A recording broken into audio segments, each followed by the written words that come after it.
Hello, and welcome to Anime Audio Commentary. Today I'll be commenting on episode 4 of Dungeon Meshi. If you'd like to watch along, then start watching now.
Alright. So it seems as though we're getting a little bit of exposition about the dungeon and what might lie ahead. You know, I get the feeling that if they're descending into sort of an abandoned castle, this might be the home of undead things. At least that's the sort of vibe I'm getting. Yeah, there we go. How about that? Look at the big brain on me. Unfortunately, okay, you know what? Never mind. I'm wrong. Lias is just assuming everything's undead. But, thinking about it, the undead don't make for good food, you know. I guess I thought the same thing about animated armor before, you know, how could you possibly eat that? But, you know, I really don't think there's any way you can sort of eat something that's undead, because, like, best case scenario, if it's something you would already eat if it were living, it's gotta be all rotten and decayed. And at the same time, you know, they're mentioning golems and stuff like that. Like, you can't eat those either. Those are purely, maybe not inorganic, but inedible, if nothing else. I mean, they're normally made of, like, clay and stuff like that, right?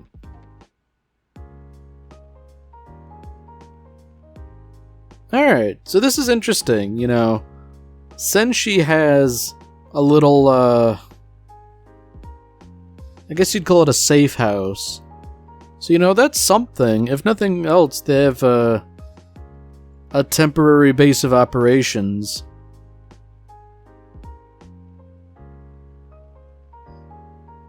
Okay, that is interesting. So, on the one hand, there's not much besides the undead on the third layer, which they're currently on. But Senshi's saying golems contain nutrition. That's interesting. So, they're not edible in and of themselves, but they are perfect for use as a garden. That is, I almost want to call it shockingly bizarre, but I guess seeing as how they were able to eat the little mollusks that comprise animated armor, I guess it's kind of par for the course. And seeing as how Senshi is so fixated on eating and, you know, cooking in dungeons and stuff like that, I guess it would make sense you would try to farm wherever possible. And I guess, considering that there are a bunch of golems and not much else that's edible, you know, why not make the best of a bad situation? So I guess the question here, I mean, not really much of a question, you know, the golems do seem hostile. And I guess they would be depending on who created them and for what purpose.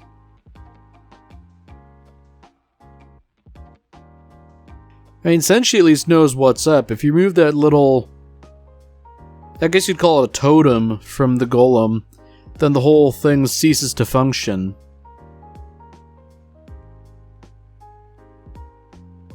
Yeah, so that's interesting, you know. I'm wondering how exactly he managed to plant stuff on the golems while they were still up and active.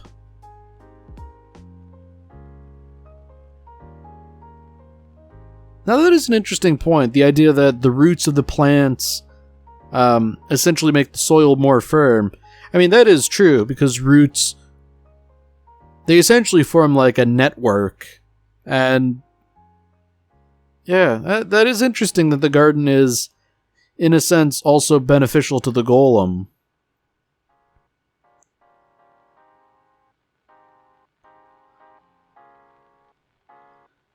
Oh, yeah. I guess it had to come up eventually. Fertilizer.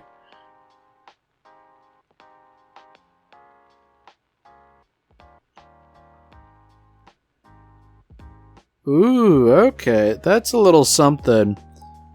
So it seems as though Senshi made the golems, but apparently you're not supposed to do that. It's illegal. I mean, I guess it makes sense, you know, sort of, creating a golem is sort of something only like an evil wizard would do, really, because, you know, sure, a golem is something that could be nice and helpful, but it's also something that could be used for evil. You know, like a big sort of bulky, hired muscle for a squishy wizard.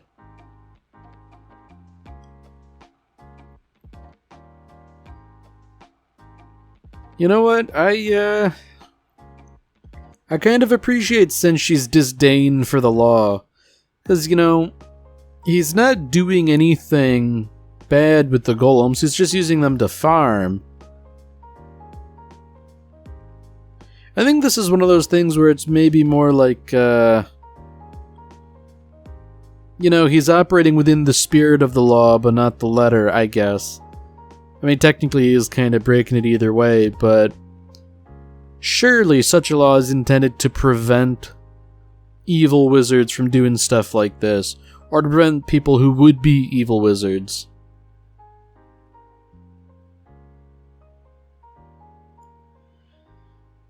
Yeah, well, I guess that sort of explains how he manages to maintain this farm. Because, you know, the golems certainly didn't seem beholden to him, even though he was the one who created them. Which, you know, it's interesting. Normally the case is if you make the golem obeys you.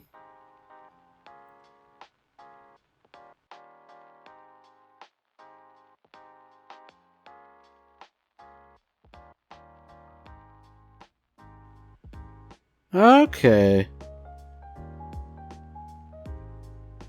Ooh.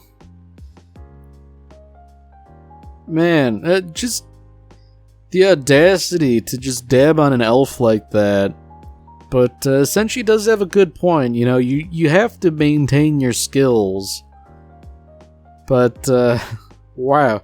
To say that, you know, your method is the same as buying vegetables from the store, that's, it's kind of rude. I mean, if nothing else, at least this is, one meal that an elf can appreciate.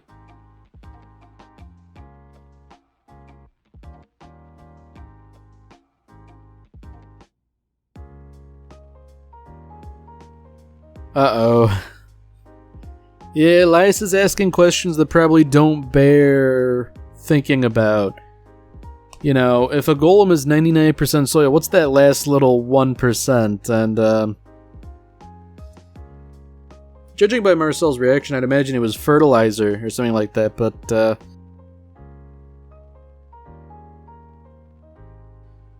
don't know, it could be dark magic too. Still probably doesn't bear thinking about. Oh dear. Yeah, I think we know.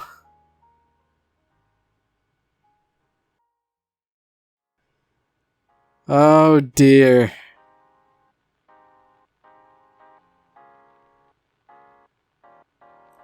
So I guess at least Senshi is diligent enough to sort of maintain the cleanliness of the dungeon. But, that's not his only motive. And I guess Marcel has to learn an unfortunate lesson about where food comes from. It turns out fertilizer's used basically everywhere, and it's, pretty gross all the time, but it is also necessary.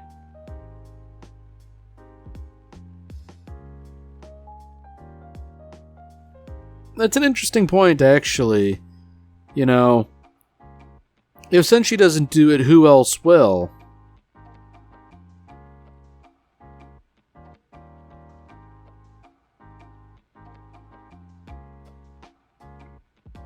Alright, so that's, Huh. I guess we now have a wider appreciation of the ecosystem in this dungeon. The golems, in addition to being gardens, they also protect these comparatively high levels of the dungeon from other monsters who would invade. Man, I guess it's kind of short-sighted to rag on Senshi for illegally activating golems.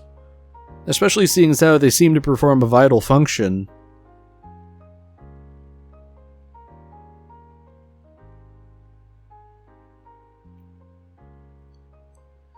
I mean, I guess the good thing is that the golems are fairly self-sufficient. Senshi's effectively the steward of the third floor, but at the same time, he can kind of leave it alone for stretches of time.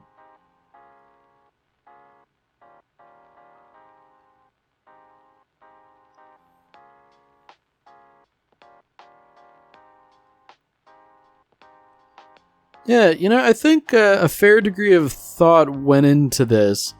Because, Senshi obviously makes more vegetables than he can use. But the remaining stuff he barters. And I guess that would make sense. Like, fresh produce and stuff like that surely must fetch a decent price deep in a dungeon where that sort of stuff wouldn't normally appear.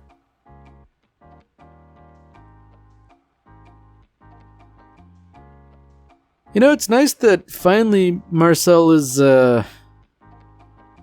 invested in the food. It's not something that can just be wasted. And, that is good to think like that you shouldn't just waste food. But at the same time, if it's going to go to waste, the least you could do is sort of reintegrate it into the soil to use it as a sort of fertilizer in and of itself.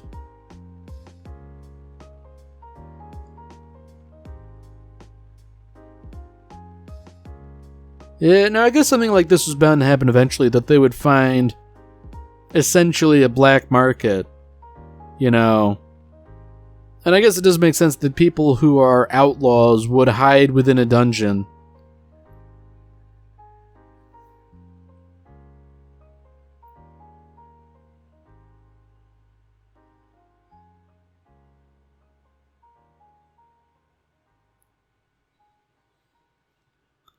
I do find it interesting that the people here aren't interested in buying or bartering for food, rather. Seems kind of short-sighted, if you ask me, but I guess these people are criminals and outlaws.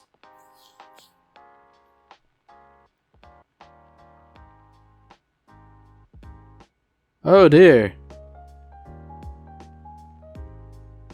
So this is serious business now. You have these rascally monsters invading. And I guess sort of in defiance of the other monsters we've seen before, these are intelligent and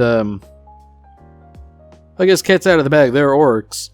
It's weird to think of orcs as furry, I guess I'm more used to the Lord of the Rings interpretation.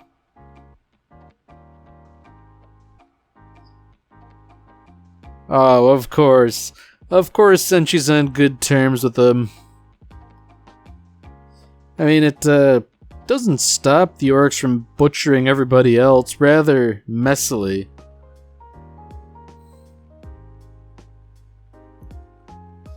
Yeah, now that's something alright. Because, yeah,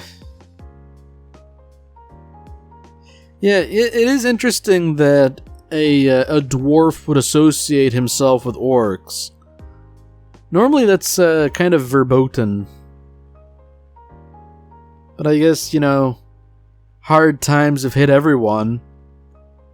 The orcs are also at the mercy of the Red Dragon, which is to say things are really bad for them.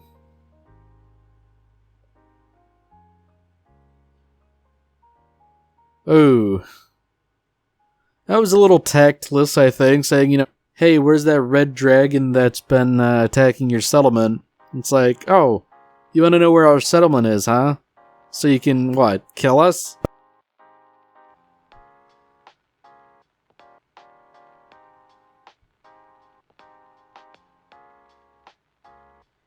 So I guess, if nothing else, oh, I take that back. I was gonna say at least the orcs don't seem hostile to them, but, yeah, man. This is what you get for trusting and associating with orcs.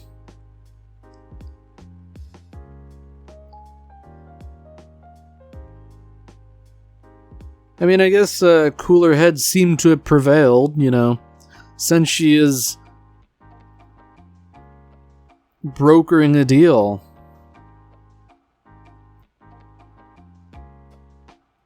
Huh. I would have expected a bit more of a fight, just because orcs are generally portrayed as evil and kind of irredeemably so.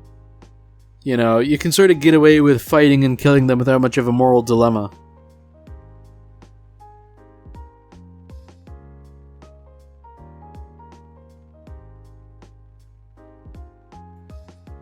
Okay, so since she's got an ulterior motive, he wants to make bread. And, to some degree, can you really blame the guy? But at the same time, it's really neither the time nor the place to be concerned about something like that. Especially when orcs have just threatened to kill you if you don't give them all your stuff.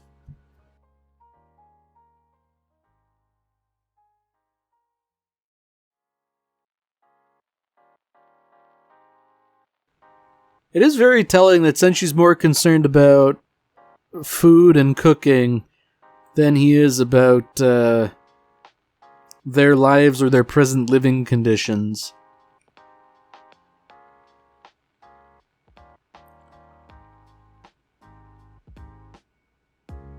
Now, I guess that's to be expected, the little orkling doesn't understand what's going on.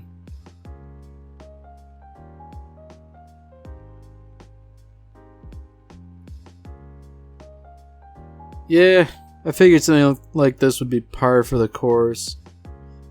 The idea that both the orcs and the others have a different view of history, and, the inevitable conflicts that would have broken out.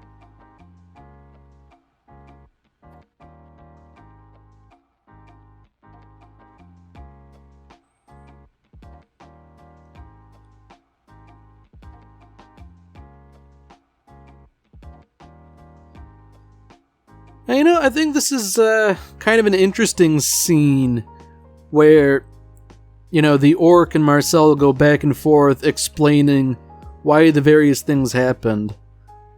I mean, maybe it's not a good idea to do so while ostensibly under the hospitality of the orcs.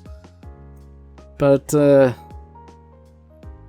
at the same time, can you really just let this stuff stand?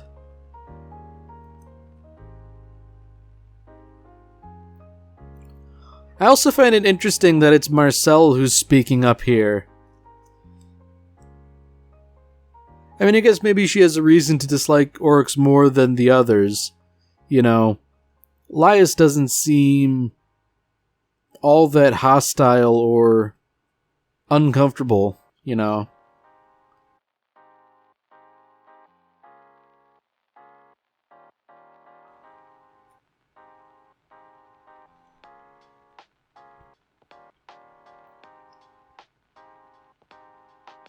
I guess it's interesting, and it kind of makes sense that the orc assumes that Laius is in this whole thing for the reward. And I guess he also sort of takes a dim view of adventurers, which makes sense to a degree. But, he really doesn't understand that Laius is actually here to save his sister.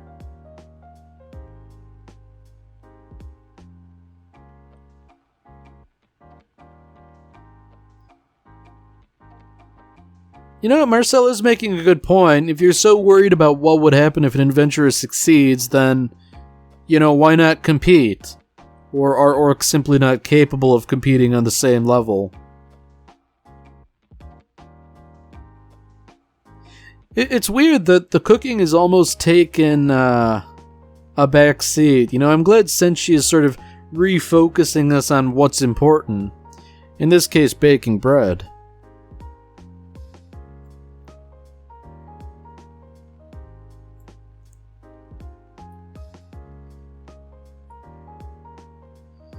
Yeah. These orcs aren't very hospitable. We let you make the bread, but the bread is ours. At least the little orcling has some sense that, you guys came here under a truce ostensibly. You don't have to be at each other's throats. And Marcel, to her credit, is also extending an olive branch, hey, here's how you eat a well-balanced meal. Bread alone won't do.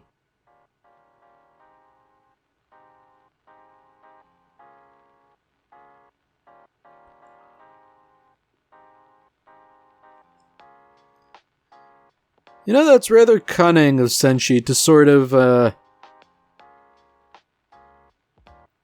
make the orc keep his promise by talking about it in front of his son.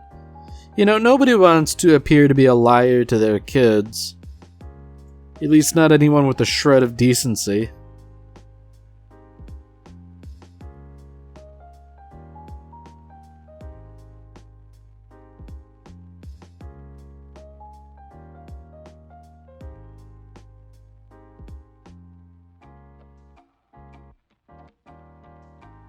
So I guess there's something to be said for, different dishes made with similar ingredients.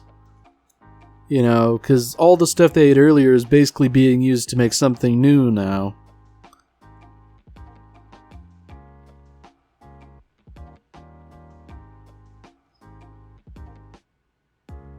Now I guess, to Laius' credit, he's, also extending an olive branch. The idea being he doesn't care about the orc settlement. He simply wants to kill the dragon, which is understandable, but I don't see why the orc would be willing to trust him at all, considering what he's done so far.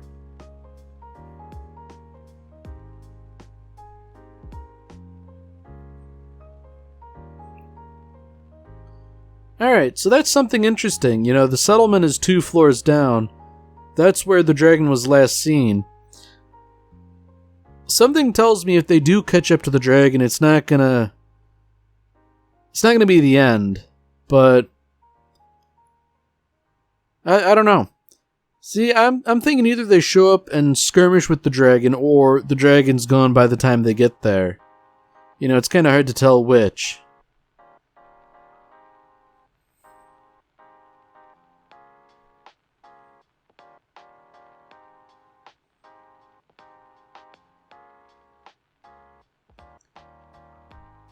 I think that's a fair point. Everybody does get hungry, and if nothing else, you can find some common ground that way.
Alright, well that's it for this episode.